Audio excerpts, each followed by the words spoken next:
പ്രിയ പ്രേക്ഷകർക്ക് സീരിയൽ ന്യൂസിലേക്ക് സ്വാഗതം. കൂടുതൽ സീരിയൽ ന്യൂസുകൾ അതിവേഗം ലഭിക്കുന്നതിന് ഈ ചാനൽ സബ്സ്ക്രൈബ് ചെയ്യുക. ബെൽ ഐക്കൺ മറക്കാതെ ക്ലിക്ക് ചെയ്യുക. വീഡിയോ ഇഷ്ടമായി എങ്കിൽ ലൈക്ക് ചെയ്യാൻ മറക്കരുത്. ഇനി പുതിയൊരു ജീവിതം തുടങ്ങുകയാണ്, മറ്റാരുടെയും ശല്യമില്ലാതെ എന്ന് ഉറപ്പിച്ചുകൊണ്ട് കാര്യങ്ങൾ മുന്നിലേക്ക് നീക്കുകയാണ് ഇപ്പോൾ അഭിഷേക്. ഇതോടെ അഭി, ഞാനെന്നും നിൻ്റെ കൂടെ ഉണ്ടാകും. നീ ഇപ്പോൾ എൻ്റെ ജീവിതത്തിലേക്ക് മടങ്ങി വന്നതിനെ തുടർന്ന് എനിക്കിപ്പോൾ ഭയങ്കര കോൺഫിഡൻസ് ആണ് തോന്നുന്നത്. ഒരിക്കലും ഞാൻ ഇങ്ങനെ ഒരു വഴിത്തിരിവ് ഉണ്ടാകുമെന്ന് വിചാരിച്ചതല്ല. വളരെയധികം സന്തോഷമുണ്ട് എനിക്ക് ഈ കാര്യത്തിൽ. ഇഷ, നിൻ്റെ അടുത്തെത്തിയപ്പോഴാണ് ഞാനും യഥാർത്ഥത്തിൽ സമാധാനം അനുഭവിക്കുന്നത്. ജീവിതം ഇനി എങ്ങോട്ടാണ് കൊണ്ടുപോവുക എന്നറിയാത്ത അവസ്ഥയിലായിരുന്നു ഞാൻ. ഇനി ഇപ്പോൾ ഒരു പ്രതീക്ഷയുണ്ട് എന്ന് പറഞ്ഞ് തൻ്റെ കുഞ്ഞിനെ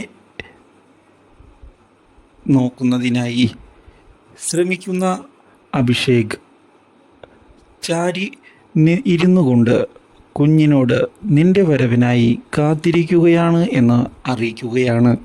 ഇത് കേട്ട് ഇഷയ്ക്കും സന്തോഷമാകുന്നു. നമ്മൾ രണ്ടുപേരും ചേർന്നുള്ള സന്തോഷകരമായ ജീവിതം, അതാണ് ഞാൻ ആഗ്രഹിക്കുന്നത്.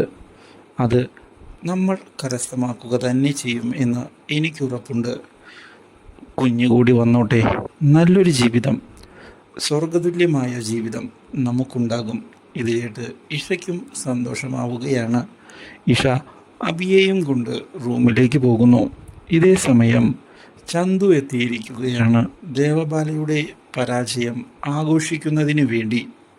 മാത്രവുമല്ല, ഇതേ തുടർന്ന് കാര്യങ്ങൾ സംസാരിക്കുന്നതിന് തയ്യാറാകുന്ന ചന്തു ഇനി ദേവബാലയുടെ ശല്യം അവൻ്റെ ജീവിതത്തിൽ ഒരിക്കലും ഉണ്ടാവുകയില്ല.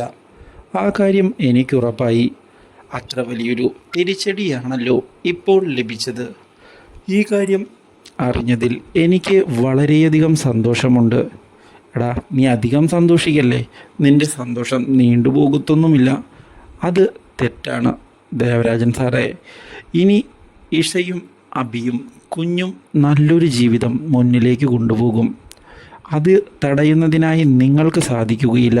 കാരണം അവരുടെ കൂടെ ഞങ്ങളുണ്ട് എന്നത് തന്നെയാ. എന്തിനും ഏതിനും എല്ലാവിധ സഹായവും നൽകിക്കൊണ്ട് ഞങ്ങൾ കൂടെ തന്നെ നിൽക്കും. അതിൽ ഒരു സംശയവും ഇല്ല. മനസ്സിലായോ? ഇനി നിൻ്റെ പ്രാന്തൊക്കെ മാറട്ടെടി എന്ന് പറയുകയും ചെയ്തത് ദേവബാലയെ പ്രകോപിപ്പിച്ചിരിക്കുകയാണ്. ഇതോടെ ദേവബാല ഒന്ന് തൊടാ എന്ന് പറഞ്ഞ് റൂമിലേക്ക് പോകുന്നു.